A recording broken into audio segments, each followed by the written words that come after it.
안녕하세요. 만나서 반갑습니다. 역사가 김영주입니다. 병법사 제161부 난공불락 오사카성 최후의 날이라는 주제를 가지고 오늘 여러분과 함께 할 겁니다. 1615년 6월 한때 도쿠가 이에야스를 궁지로 몰아넣었던 사나다 노부시게가 전사하면서 오사카성에는 이젠 절망적인 기운이 감돌게 되죠. 이제 도요토미 가문은 더 이상 일발 역전의 가능성이 없어진 상태죠. 노부시게가 전사함에 따라서 그나마 마지막에 남아있었던 희망의 불씨가 꺼졌다라고 볼 수가 있겠습니다. 무사히 위기를 넘긴 후 숨고르기에 들어간 도쿠가와는 곧 오사카성을 향한 초유의 일격을 실시를 하게 됩니다.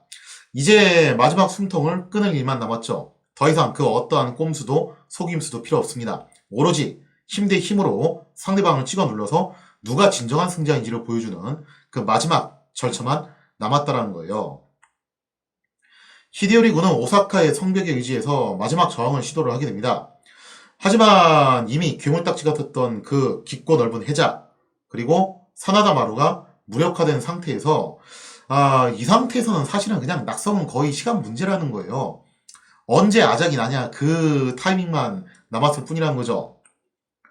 무엇보다도 수비군의 중심을 잡아주던 노부시게가 전사한 마당이기 때문에 히데요리 군의 사기는 그다지 썩 좋을 리가 없습니다.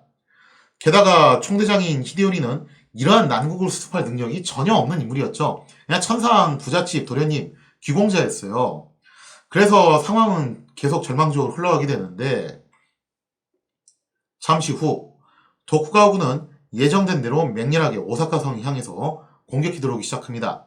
이제 도쿠가군이 더 이상 두려워할 만한 요소는 없죠.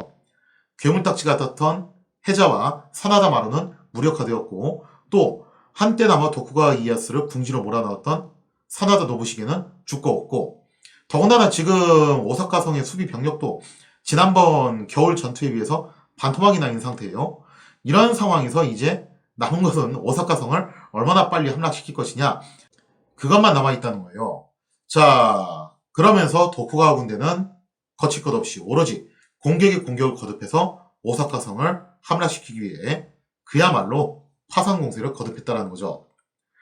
공성 초기 히데요리 군은 나름 성벽에 의지해서 도쿠가와 군의 공세를 잘 막아내고 있었습니다. 하지만 뭐 이게 예정된 패배였죠. 시간이 흐를수록 점점 수세에 놓이게 되고 계속 이제 밀려나가게 되죠.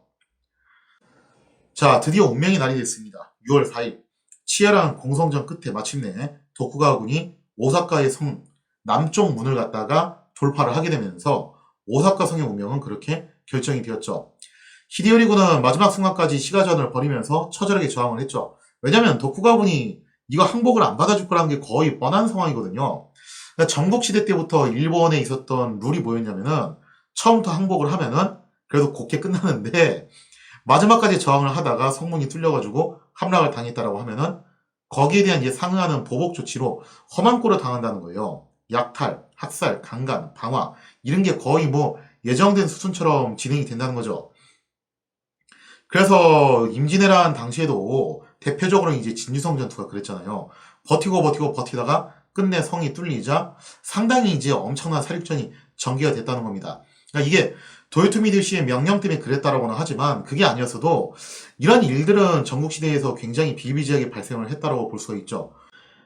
개전 초기에 있었던 부산진성, 동래성 전투도 비슷한 상황이라고 볼 수가 있어요. 자, 그래서 이제 오사카 수비군은 사실상 이제 마지막이라고 생각을 하고 어차피 이거 항복한다고 해서 받아줄 상황도 아니니까 그냥 최후의 순간까지 처절하게 저항하는 것만이 선택지가 그거밖에 남아있지 않았다는 거죠. 근데 이게 뭐 말이 좋아서 전투였지 사실상 양상은 전투라기보다는 일방적인 소탕전에 가깝게 전개가 되었다고 볼 수가 있겠습니다. 자, 그래서 지금 그림에 보이시는 게 오사카 여름 전투도인데 당시 상황을 상당히 잘 묘사한 그림으로 평가를 받고 있어요. 그래서 일본의 학자들 가운데서는 이때 당시 이제 이 그림 전투도를 놓고서 당시 도쿠가와군의 무장 상태 이런 것들을 연구하시는 분들도 계시더라고요. 오사카 시가지의 요처들이 하나하나 도쿠가와군에 의해서 함락됨에 따라 이제 남은 것은 히데요리의 지휘부만 남아있을 뿐이었다는 거죠. 자, 궁지에 몰리자 히데요리의 지휘부는 도쿠가와 측에 사절을 보내서 항복을 요청하게 됩니다. 그래도 뭐 이제 히데요리 지휘부는 나름 이제 이런 생각을 했던 것 같아요. 다른 건 몰라도 어떻게 해서든 주군인 히데요리의 목숨만큼은 건져야 되지 않겠냐 라면서 그렇게 이제 협상을 걸라고 했었는데 도쿠가가 이거 받아주겠어요, 솔직히 말해서. 이 도쿠가가 천하인이 될 수 있었던 이유가 뭐냐면은 결국엔 그거예요. 천하인이 됐던 사람들은 다들 그걸 잘하는데 살릴 사람 살리고 죽일 사람 죽이고 그거 정말 기가 막히게 잘했다는 거죠.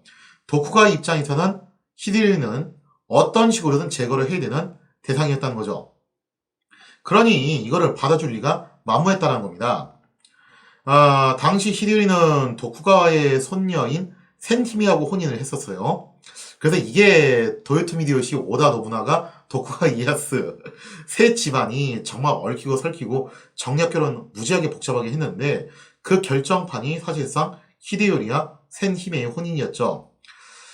사실 중국의 그 난세였던 삼국지 있죠? 그 삼국지도 알고 보면은 위에 조조, 촉의 유비, 오의 선건 이 세 집안이 얽히고 설키고 정략 결혼 관계를 상당히 맺고 있었어요. 그리고 뭐 우리나라도 이제 후삼국 시대가 종식되고 난 다음의 이야기이긴 하지만 고려의 태조 왕건, 그리고 후백제 견훤, 그리고 신라 경순왕 이 세 집안도 역시 또 얽히고 설키고 그런 정략 혼인 관계를 상당히 많이 맺게 되었다는 거죠. 이런 거 보면은 난세 정략 결혼이라는 게 상당히 많이 행해지게 되는데 그게 또 뭐 얼마나 그렇게까지 효과를 본지는 잘 모르겠어요. 그냥 뭐 플라시보 효과 같은 건가? 안 하는 것보다 하는 게 낫다. 뭐 그런 거 정도인 것 같은데 아무튼 간에 이때 센히메가 나서가지고 남편의 목숨을 구명하기 위해서 좀 어떻게 요청을 해봤지만 할아버지였던 도쿠가와는 매정하게 이거를 딱 잘라서 거절을 하죠. 근데 뭐 매정한 게 아니라 도쿠가 입장에서는 당연한 거죠. 그게 어떻게 보면은 도쿠가가 더 이상 그 어떤 협상도 받아들이지 않겠다라고 선언하는 상황. 이제 히데요리에게 남은 것은 둘 중 하나입니다. 첫째, 마지막 순간까지 싸우다가 죽을 것이냐, 장렬하게 산화할 것이냐, 그리고 두 번째, 그게 아니면은 명예롭게 할복을 함으로써 그냥 끝을 낼 것이냐. 둘 중 하나가 남은 셈인데, 야, 도쿠가 이해해서 정말 참 잔인하죠. 상대방이 그거 선택할 여유도 주질 않아요. 사실상 이거를 강요를 하죠. 너 시간 없어. 둘 중 하나 빨리 선택해라. 나와서 죽던지 아니면은 거기서 이제 끝을 내던지. 자, 그래서 이제 도쿠가와 군이 히데요리 지휘부가 있는 곳을 향해서 화공을 퍼붓기 시작합니다. 화공을 인해서 히데요리 지휘부는 그야말로 아수라장이 되었고 도쿠가와 군은 화염을 피해서 포위망을 빠져나오려고 하는 히데요리 군을 철저하게 괴멸을 시켰다는 거예요. 이제 더 이상 그 어떤 희망도 남지 않았다고 판단한 히데요리와 그의 모친 요도 도노, 결국 할복을 선택함으로써 생을 마감하게 됩니다. 할복이라는 게 전에도 말씀드렸지만 말이 좋아서 자기 스스로 배를 가르는 거지 사실은 뒤에서 목을 쳐주는 거거든요. 참수에 가까운 그런 이제 방식이라고 볼 수가 있는데요. 그래서 뒤에서 목을 치는 역할을 가이샤쿠라고 하죠. 이 가이샤쿠 역은 모리 카츠나가라는 장수가 맡았는데 사실 이 모리가 좀 다소 억울한 게 많아요. 이 모리 카츠나가가 이때 가이샤쿠 역할을 맡고 그 다음에 스스로 자결함으로써 생을 마감했는데 본래 이 사람이 사나다 노부시기하고 더불어서 당시 오사카 수비 측에서는 양대 산맥이었어요. 거의 원투 스트라이크 펀치라고 부를 수 있는 투탑이었는데 근데 이 사나다가 너무 맹활약을 하다 보니까 그 임팩트에 다 파묻혀가지고 모리는 상대적으로 이제 조명을 못 받게 돼요. 그게 좀 이제 다소 아쉬운 부분 중 하나죠. 역시 역사는 1등만 기억하지 2등 이하는 국물도 없다라는 것을 보여주는 또 한 장면이죠. 그래서 당대 지식인들도 모리 카츠나가의 죽음을 좀 이제 많이 애석하게 여겼던 인물들이 있었대요. 그리고 더 애석한 건 뭐냐면은 그렇게 뛰어난 능력을 갖추고 나름 또 많은 활약을 보여줬음에도 불구하고 사나다 노부시기가 원체 막판에 큰 임팩트를 보여줘가지고 거기에 다 파묻혀가지고 모리는 정작 이제 사람들이 잘 몰라줬다는 거죠. 그래서 그 점을 또 이제 아쉬워하는 사람들도 있었다라고 하죠. 자, 이로써 지키는 것만이 능사가 아니라는 교훈을 남긴 채 난공불락의 오사카는 히데요시가 남긴 영역의 세월과 함께 불길이 휩싸여서 장렬한 최후를 맞이하게 됩니다. 흡사 삼국지의 군웅 중 한 명이었던 공손찬하고 유사한 최후죠. 역경에서 마지막까지 버티다 결국에는 이제 스스로 자기가 이제 머물던 지휘부를 불사르고 생을 마감했죠. 그거하고 좀 유사한 형태의 최후를 맞이하는 것 같아요. 이처럼 도요토미 가문은 히데요시가 창업한 이래 단 2대 만에 아작이 나게 됩니다. 이런 걸 놓고 보면 우리가 또 나름 교훈적인 것을 생각해 볼 수 있는 게 있는데요. 역사적으로 봤을 때 결국 수많은 민중들을 고통에 빠뜨리고 또 주변 국가들을 갖다가 괴롭게 만들었던 지도자 치고서 결말이 좋게 끝난 사람이 좀 잘 없더라고요. 우리가 이제 위인전기에서는 위대한 영웅이라고 배웠던 나폴레옹. 따지고 보면 나폴레옹도 유럽 다른 여타 국가들 입장에서는 침략자죠, 진짜 말 그대로. 그래서 그 나폴레옹 같은 경우도 말년에 상당히 좀 이제 쓸쓸한 추요를 맞이했고, 히틀러 같은 인물은 정말 아주 막판에 그야말로 몰락을 했죠. 스탈린도 막판에 그렇게 깔끔한 치유를 맞이한 건 아니에요. 그래서 어떤 면에서 보면은 도요토미 히데요시가 저지른 업보에 의해서 그 가문도 이런 식으로 몰락을 했던 게 아닌가 라는 좀 그런 생각도 좀 해봐요. 왜냐면 이 양반 때문에 얼마나 많은 사람이 고통에 빠졌어요. 아예 전장터가 됐던 조선은 말할 것도 없거니와 지원군으로 왔던 명도 이걸로 인해서 어마어마하게 휘청거렸고, 일본도 사실은 수많은 민중들이 원치 않은 전쟁에 끌려가가지고 강제 동원돼서 꽤 많은 피해를 입었다는 거죠. 그리고 정작 이때 자기 직속 신복들은 다 손해를 보고 정적이었던 도쿠가만 키워주는 그런 어마어마한 실책을 저질렀다는 거죠. 거기에 대한 업보를 그 아들이 받았던 게 아닌가라는 생각이 듭니다. 자, 그리고 이제 히데요시 가문은 사실상 멸문당한 거나 다름없는 상태가 되는데요. 당시 도요토미 히데요리의 정실인 센히메하고의 사이에서는 자식이 없었습니다. 측실 서생의 아들이 있었는데, 이 측실 서생의 아들은 오사카성에 함락된 다음에 한동안 숨어 지내다가 결국에는 붙잡혀가지고 참수를 당하는 비운을 맞이했다는 거죠. 또 히데요리에게는 다른 측신이 낳은 딸이 하나 있었는데, 이 딸의 경우에는 운 좋게 목숨을 건져요. 왜냐면 이제 어머니였던 센히메가 어떻게 해서든 딸만은 살리려고 보호를 해줬고, 그리고 도쿠가와도 뭐 이제 아들은 그렇다 치더라도 딸은 뭐 상관없겠지 라고 생각하고서 그냥 놔뒀다라는 거죠. 자, 이렇게 해서 운 좋게 목숨을 건진 후에 출가를 해가지고 여생을 보냈는데, 그래서 역시 이제 여기서도 후사가 더 이상 나오지 않았죠. 그 말고도 히데요리에게는 숨겨진 자식들이 더 있었다라고는 하는데, 이게 뭐 정확하게는 확인할 수 있는 부분은 아니에요. 그냥 카드라 통신들입니다. 자, 이로써 히데요리 가문은 사실상 여기서 이제 끝이 나면서 도요토미 히데요리 2대의 영역의 세월을 보내고 난 다음에 가문이 이제 멸문의 길로 접어들게 되었다라고 볼 수가 있겠죠. 그런데 한 가지 흥미로운 것은 이 히데요리 추후에 관한 나름 좀 이제 흥미로운 가설들이 또 있다라는 거예요. 또 다른 일설에 따르면은 히데요리가 오사카에서 죽지 않고 무사히 빠져나와서 사스마번으로 도주했다는 그런 설도 있어요. 마치 오다 노부나가도 혼노지 변해서 죽지 않고 사실은 뭐 어디 도망가서 살았다더라. 그런 이제 소문들이 있었잖아요. 실제로 가고시마현, 그러니까 옛날에 사스마번이 지금의 가고시마현이죠. 거기에 가면은 히데요리의 무덤이라고 주장하는 묘소가 있긴 하다는 거예요. 그리고 민간 전승에 따르면은 히데요리가 이때 광인이 돼가지고 술주정을 하면서 말년을 보냈기 때문에 당시 동네 사람들이 굉장히 이제 이것 때문에 피곤해했다 카더라 라는 그런 이제 설도 있어요. 근데 뭐 요건 좀 말이 이상한 게 에도마쿠가 그러면은 이렇게 대놓고 술주정 부리는 히데요리를 가만히 내비두냐? 당연히 붙잡아가지고 목을 땄겠죠. 근데 이거 가만히 놔뒀던 거 놓고 보면은 어쩌면 이게 진짜 히데요리가 아니라 그냥 히데요리를 자칭하는 뭐 좀 정신이 나간 인물이 아니었을까라고 그런 생각을 해볼 수도 있겠죠. 아니면은 진짜 히데요리가 맞다라고 한다면은 에도마프 입장에서는 이미 마시간 사람을 굳이 체포해서 죽일 필요가 없다라고 생각하고 내비뒀을 수도 있지 않냐라는 뭐 그런 설도 있긴 있어요. 하여튼 뭐 이제 이거는 믿거나 말거나 설이고, 근데 이렇게 히데요리에 대한 생존설이 자꾸 떡밥으로 나온다는 것은 결국 이제 뭘 말하는 거냐면은 당대 사람들이 히데요리에 대해서 어느 정도 동정을 했다라는 거죠. 그러니까 사실 뭐 도요토미 히데요리가 어리석은 판단은 좀 내리긴 했지만 본인이 뭐 그렇게까지 죽을 죄를 저지른 건 없잖아요. 그래서 아마 이런 것들 때문에 히데요리에 대해서 좀 동정하는 표도 있기는 있었다. 그래서 이제 이런 생존설들이 나왔던 게 아닌가라고 유추를 해볼 수가 있겠죠.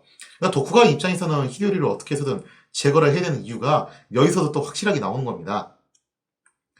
아무튼 오사카 성이 함락됨에 따라 도요토미 가문은 사실상 멸문을 당했고, 이제 더 이상 일본에서는 도쿠가와와 천하를 두고서 다툴 만한 경쟁자는 존재하지 않았죠.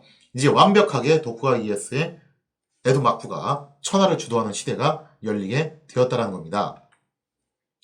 자, 여기서 이제 자신감을 얻은 도쿠가 일본 천하의 게넨나부를 선포를 해가지고, 이게 뭐냐면은 148년 동안 진짜 무려 148년 동안 지속되었던 지긋지긋했던 일본의 전국시대가 아주 완벽하게 종식이 되었음을 선언을 한 사건이죠.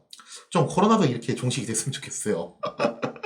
그죠? 다들 너무 지긋지긋하죠? 지금 이제 2년 차인데 넌더리가 날 지경이에요. 근데 이게 이런 전란이 148년 동안 벌어졌다는 것은 당시 사람들이 이거 얼마나 지긋지긋했을까라는 생각도 좀 들긴 들더라고요. 특히 이번 오사카 공성전에서 주목할 만한 사실이 있는데 원래 저희가 이제 모토가 그거였잖아요. 마이클 로버츠 교수의 군사혁명론을 기반으로 해가지고 한국사에 한번 접목을 시켜보자 했던 건데 그 군사혁명론을 일본 역사에 이제 접목을 시키려고 노력을 했던 사람이 조프리 파커 교수고 그 파커 교수의 이론을 받아들여서 또 나름대로 이거 연구를 했던 일본의 학자가 구보타 마사시 교수입니다. 그리고 이 구보타 마사시 교수가 이거를 이제 일본사에 접목을 시킨 다음에 한국사에도 좀 이제 대입을 시켜봤어요. 흥미롭게도. 근데 여기에 영감을 얻어가지고 우리나라 이제 서울대학교 노영구 교수님, 현재 지금 국방TV에서 활동을 하고 계시죠. 노영구 교수님이 역시 또 군사혁명론을 한국사에 접목시키는 연구를 발표를 하셨죠. 그리고 제가 또 그걸 딱 보고서 영감을 얻어가지고 그와 관련해서 이제 논문도 쓰고 그랬던 거예요. 그래서 그 얘기를 이제 좀 하자면은 구보타 마사시 교수가 이제 이 오사카 여름 전투를 끝으로 뭐라고 평가를 했냐? 당시 이제 도쿠가군한테 있어서 주목할 만한 점은 체계적으로 포병을 양성하고 공성전의 대포를 활용을 했다는 겁니다. 이거는 이제 7년 전쟁 당시에 볼 수 없었던 새로운 모습이죠. 획기적인 전환인데 어떻게 보면 이걸 계기로 일본의 화력 무기가 한 단계 더 발전할 수 있고 더 이제 강력한 화력 국가로 발돋움할 수 있는 계기가 아닐까라고 생각할 수 있는데 안타깝게도 이후에 안타까운 건 아니죠 원래는 이후에 전쟁이 사라져요. 사실상 일본에선 거의 일어나지 않습니다. 그래서 오랜 세월 동안 일본에서는 이 전쟁이 일어나지 않으니까 이 화기를 쓸 일도 없다는 거예요. 그래서 화포의 발전이 사실상 중단이 되었다는 거죠. 그래서 구보타 마사시 교수는 뭐라고 이제 평가를 내렸냐면은 일본에선 전란이 이제 이렇게 해서 끝났기 때문에 유럽하고는 다르게 군사혁명이 진행되다가 중간에 필요에 의해서 여기서 이제 마무리가 되었다라고 평가를 내렸다는 거죠. 아무튼 오사카 여름 전투를 끝으로 도쿠가와는 자신의 살아 승진의 에도 막부를 반석 위에 올려놓는데 성공을 하게 됩니다. 그리고 여기까지 완료가 난 다음에 1616년 6월 17일 이 모든 것을 달성했던 도쿠가와는 향년 74세를 일기로 세상을 떠나게 됐다는 거죠. 그러니까 오사카 여름 전투 당시에 도쿠가와가 수명이 얼마 안 남았던 게 맞았던 거예요. 자기가 죽기 전에 진짜 기가 막힌 타이밍에 모든 임무를 완수하고 세상을 떠났던 거죠. 이후 일본 천하는 오랜 세월 동안 태평성대를 누리게 됩니다. 그리고 좀 전에 설명드린 대로 더 이상 화포 개발을 안 하게 돼요. 그래서 일본이 거의 뭐 이제 에도막부 말기까지 조총 부대만 계속 양성을 하고 유지를 하지 대규모 그런 이제 포병 부대는 거의 양성을 안 하거든요. 근데 약간 좀 뜻밖의 이야기로 들릴 수 있는데 한중일 삼국 중에서 가장 크고 단단한 군함을 보유하고 있던 나라가 그나마 이 중에서 조선이었고 그리고 그래도 이제 후반부까지 계속해서 꾸준히 조금이나마 화포를 개량하고 업그레이드하는 노력을 보여줬던 나라도 뜻밖에도 조선이에요. 하여튼 화력에 대해서는 조선이 그냥 마지막 순간까지 관심을 갖고서 이제 업데이트를 했는데 뭐 조선도 전쟁이 없으니까 실전에 이거 쓸 일이 거의 없는 거예요. 기껏해야 지방 반란이나 진압한 데 투입을 했죠. 그래서 이제 조선 같은 경우도 어떻게 보면 이 군사혁명이라는 것이 중간에 이제 흐지부지 하면서 중단이 되었다고 볼 수 있겠죠. 자, 아무튼 이렇게 해서 일본 천하는 오랜 세월 동안 태평성대를 누렸고 에도마쿠의 천하는 공고하게 유지가 되었습니다. 적어도 250년 후 미국의 페리 제독이 일본의 문을 두드리기 전까진 말이죠. 자, 이렇게 해서 일본의 전국시대의 마지막 피날레 이야기를 쭉 다뤄봤고요. 이제 슬슬 북방으로 옮겨와야 되죠. 지금 현재 누라치가 사로우 전투에서 대승을 거두게 되면서 지금 후금은 엄청나게 기세가 올랐습니다. 자, 이제 명은 난리가 났는데 이거 어떻게 저지를 할 것이냐. 근데 역시 썩어도 준치라고 이 제국이라는 게 마지막까지 좀 뒷심을 발휘할 때가 있더라고요. 당시 명에서도 나름 능력 있는 장수들이 있었다는 거죠. 자, 그 능력 있는 장수가 누구였냐? 거기에 대한 이야기는 다음 시간에 이어서 계속하도록 하겠습니다.